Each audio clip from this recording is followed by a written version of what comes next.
Okay, I'm going to demonstrate the voltage testing mode of the test set.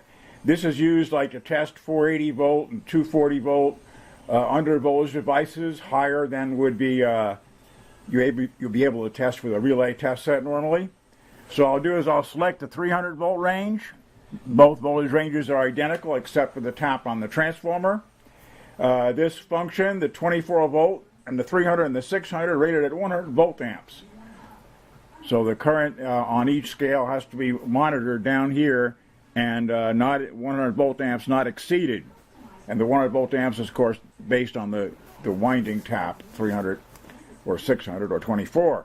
24 is good for, 5 amps. Okay, so what I'm going to do is I'm going to turn the output on and set it for 120. I'm going to time clear the peak here. I'm going to time an undervoltage relay.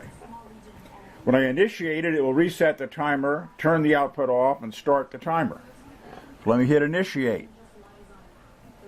Okay, the output of the test set has gone off, the timer is running, and at some point the relay times out. And you can see I closed the contact with my thumb, and the timer stopped.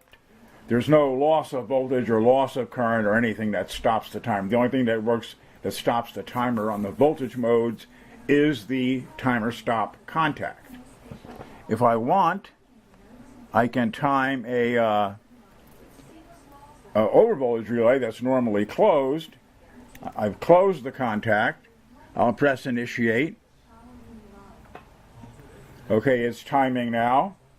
I'll release the contact, and you see it stopped in 3 seconds. So it'll time over and under voltage devices, or, it could just be used as a nominal voltage supply as long as you don't exceed the 100 volt amps based on the full rated voltage of the tap. And that is the voltage mode of the test set.